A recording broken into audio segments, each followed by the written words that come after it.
A day in my life as a first-time mom. Hello mga mawe, hello mga biday. And for today's video mga mi, kung nakikita nyo nga, tinatanggalan ko nga ng sipon dyan si CJ. Although marunong naman na siyang suminga mga mawe, pero hindi pa nga rin ako kampante. Tingnan nyo naman at kakasinga nga lang niya dyan, tapos ginanyan ko nga siya, pero tingnan nyo at marami pa rin nga akong nakuha. Appointment na nga din ako ng check-up kay CJ. Mas okay naman na yung napaparaning tayo kaysa naman maging kampante, ganun. Anyways mga mi, pagkagising naman ng hapon ni CJ, eto nga't dumiretso na nga rin kami sa palengke. Mamamalengke na nga rin ako ng uulamin. Naglalakad nga kami dito mga mawe at ang sabi ko nga kay CJ ay tumingin nga siya sa kamera. Nagulat naman ako sa itsura ni CJ at hindi na nga umalis sa pagkakatingin. Tingnan nyo naman yung leeg. At nadaanan nga namin itong sisiw at mga isda dito sa daanan. Akala ko naman nga matatakot si CJ dahil nga sa sobrang dami. Pero gustong gusto nga niya mga mi, kaya naman bumili na nga ako ng isa dahil mura lang naman. 30 pesos lang naman siya. May pagkain na din kasama. Naglakad na nga kami papunta nga dito sa butika para nga makabili na nga rin ng gamot at gatas niya. May number nga binigay sa amin dahil maraming tao, kaya naman eto na, for the go na kami. Pagkatapos naman namin sa butika mga mi, eto nga't bumili na nga rin ako ng buto-buto ng manok para nga ipapang tinola namin. Tinolang manok nga ang gusto kong ulamin for today's video dahil matagal na nga rin kaming hindi nakakaulam nito. Iniisip ko nga kung pagdating namin sa bahay, buhay pa itong sisiw dahil kay CJ pa nga lang talaga namang hilong-hilo na.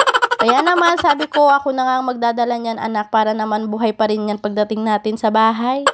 But anyways mga mi, papunta na nga kami nito ng palengke para nga bumili pa ng ibang pangsahog. Dahil tinola nga yung uulamin namin, kailangan ko nga bumili ng sayote. Pagdating naman namin dito sa palengke mga mi, eto na nga at bumili na nga rin ako ng isang sibuyas at isang sayote. Nagpadagdag na nga rin pala ako dyan ng siling panigang. Yung sibuyas pala dyan, kitang kita ko sa video, hindi ko nga pala na isamang ibigay. Diyos ko miyo. After naman yan, bumili nga lang ako ng saging ni CJ at eto nga merienda niya, mga tinapay, ganun. Iba-ibang klase nga yung binili ko para sa kanya para naman matry niya din. Marunong na nga magturo-turo yung batang yan dahil yun nga ang gusto niya. Pag uwi naman namin mga mi ay hindi ko talaga kinalimutan na kumuha nitong malunggay leaves. Dahil isa talaga to sa pinaka main ingredients ng ating tinolang manok. Dinamihan ko na nga yung pagkuha dyan mga mi at sinulit ko na nga din. Pagdating naman namin dito sa bahay, agad ko naman nga pinakain ng meriendang eto si CJ. Pagkatapos naman yan ay nagsimula na nga rin akong magluto ng aming panggabihan. Dito nga muna ako sa kwarto nagtry magluto para naman maiba yung background natin, ganun. Total, hindi naman tayo gagamit ng gasol mga mi, kaya naman for the go. Binalatan ko nga lang muna yung sayote dyan mga mi at hiniwa-hiwa ko na nga lang din yan ng ganyan. Sa araw-araw nga mga mi ay nauubusan na nga rin ako ng idea kung ano pa nga ba ang pwede nating ulamin, ganun. Kailangan kasi panay may sabaw dahil nga meron akong toddler. Kaya naman kapag nga tuyot yung ulam or dry yung ulam ay hindi nga masyadong maraming nakakakain si CJ. Hindi katulad kapag may sabaw mga mi ay napakadaming ang nakakain ni CJ. Ganito nga may nararamdaman si CJ, buti na nga lang magana pa nga rin siyang kumain. Thank you Lord pa rin dahil sa kabilangan ng nararamdaman ni CJ ay talaga namang for the go pa rin siyang kumakain. Almost 1 week na din kasi itong ubo at sipon niya, kaya naman ako'y napaparaning na ng to the highest level, ganun. Dahil gaya nga na sinabi ko sa inyo sa recent video ko na meron ngang history si CJ na pneumonia. Kaya naman hanggat maaga pa ay talaga namang kailangan agapan kasi baka mapunta na naman sa pneumonia, pero wag naman sana. But anyways mga mi, pagkalagay ko nga ng sayote at nung kumulo na nga, naglagay na nga rin ako ng mga pampalasa. Konting patis nga lang ang nilagay ko dyan mga mi at isinunod ko na nga rin pala itong malunggay leaves. Nung malapit na nga maluto mga mi, eto nga tinikman ko na nga rin kung ano bang lasa. So far so good naman. Charis. Nagligpit na nga rin ako dyan ng mga kalat-kalat sa lamesa mga mi at nagpakarga nga itong batuting. Yun naman pala tinuturo niya nga itong water niya at sabi nga niya water